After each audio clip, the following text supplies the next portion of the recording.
I'm Stripes. How are you? Good, good, good. I want to introduce you to my pet. He's called Frog. Say hi. I love Frog. Ian's coming. Bye.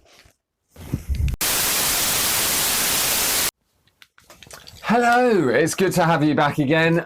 This is the next edition of Junior Church from the confines of isolation and lockdown. So good to have you here. Good to have you here.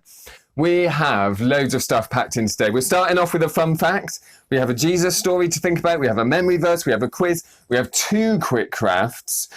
We have a challenge. Get 9 cups ready. It is a packed 10 minutes. But to start off with, I want to give you our fun fact for the day. You may or may not know this, but fish have no eyelids. No eyelids. How do they sleep? I don't quite know. You'll have to look that one up. Fun fact for the day. Fish have no eyelids. But our story with Jesus today is set on a beach. Set on around a campfire with Jesus and his followers sitting around a campfire together, cooking fish. But first fun craft for you today is if you get a stick, put some tin foil on the end, you can cook what they call on a Wolfram stick, cook a cup, and then you can fill it with all the amazing stuff you want to. So you just have to make some scone mix, basically, hold it over your fire, keep on turning, keep on turning, keep on turning, and it will gradually cook in toast over the fire. And then you can fill it up with chocolate mousse, custard, chocolate, banana, so many different exciting things. If you want a recipe for some scone mix, you'll have to pause the video for these next 2 slides, and then you can write it down or take a photo of it on your phone. So pause the video if you want the recipe. Pause it on this slide, and then pause it on this slide for the method. But Jesus is sitting round a campfire, toasting some fish, cooking some fish that they're going to eat together. Jesus has died and been resurrected, and he's come to meet with his friends. But there's one person in this meeting that he's specifically come to speak to, and that's Peter. Because Peter is going to be the person that Jesus has to lead the church. And Peter, in his life with Jesus, is going to have to be really brave and courageous to keep following Jesus into all the things that God has for him to do, that we hear about in Acts, in the letters that are written about the church that we find in the Bible. Peter's going to have to be really brave. So what question do you think Jesus needs to ask him to find out if he's going to be able to do all this stuff that God has for him to do? Do you think Jesus says, Peter, are you clever enough? It wasn't that. He could ask, Peter, are you strong enough? But Jesus didn't ask him that. Jesus could have asked him, have you got a big enough group of friends? But Jesus didn't ask him that. Jesus asked a really simple question. Jesus says to Peter, do you love me? Do you love me? And you might think that's a strange question for him to ask, but Jesus knew the most important thing that would keep Peter going, that would help Peter to be brave, was love for him, because love is powerful. Okay, so I heard this story recently about a swimmer who'd been swimming through the ocean, who'd been working really hard, who was at the end almost of a marathon swim. And he was wearing out. He could feel the waves washing over him as he was swimming, and he was about to give up.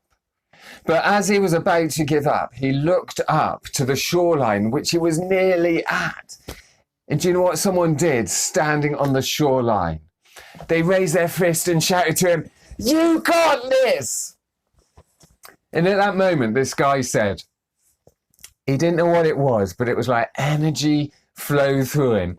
And he didn't win the race, but he made it back to shore. And it was that love expressed by the person on the shore that meant he was able to keep going and be brave and be strong and be all the things he needed to be to finish the race. And Jesus knew that it was the same with Peter, that he was going to have to know that he had love deep inside, that his whole life was founded on love for Jesus. And that was the thing that would get him through.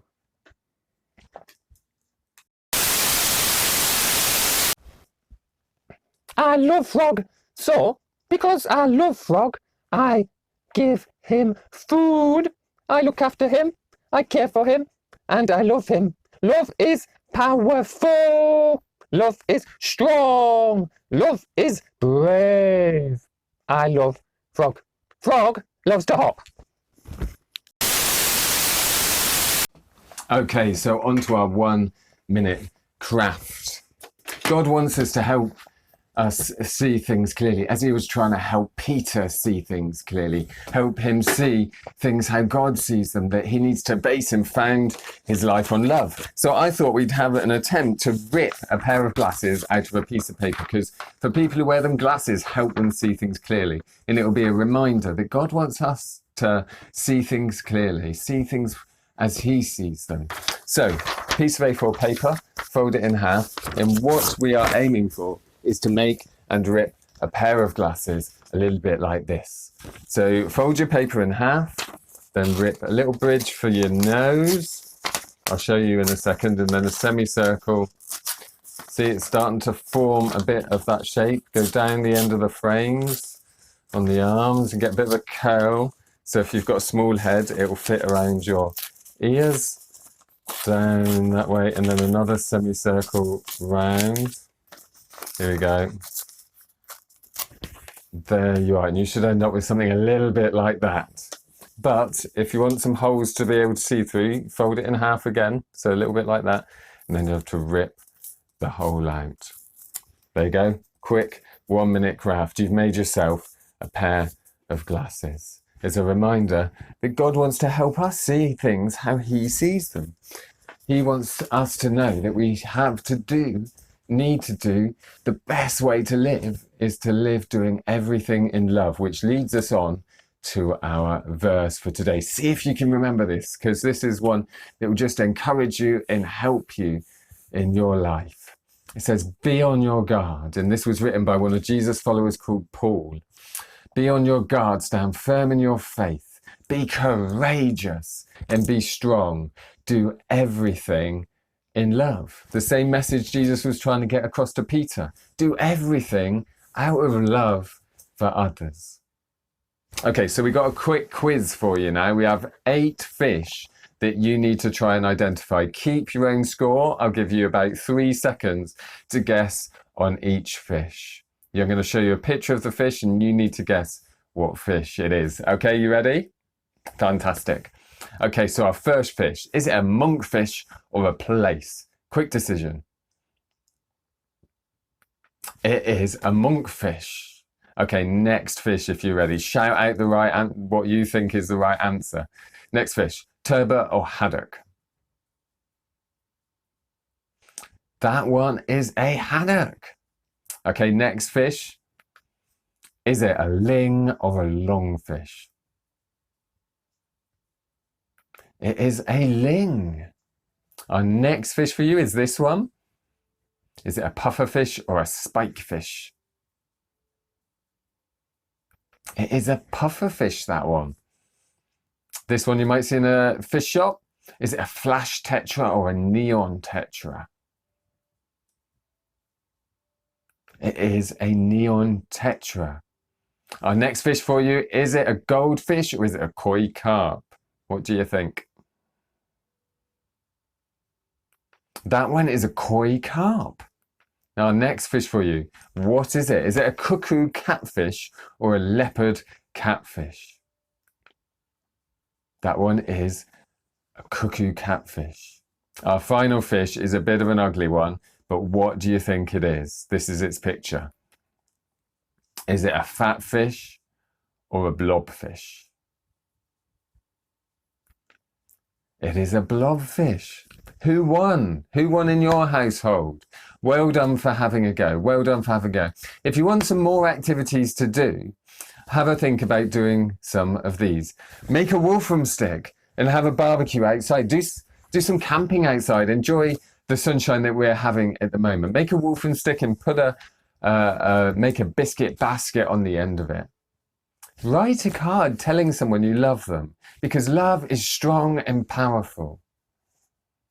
Talk to God and ask God to help you to do the things you need to do. Ask Him to fill you with love. Or maybe over the next week, do some cooking outside like Jesus and his friends were when they were sitting having that barbecue together.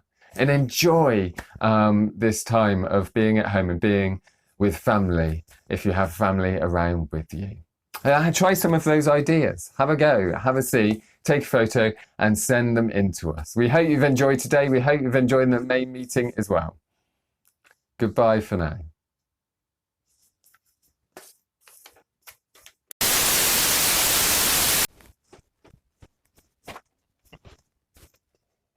I'm hopping.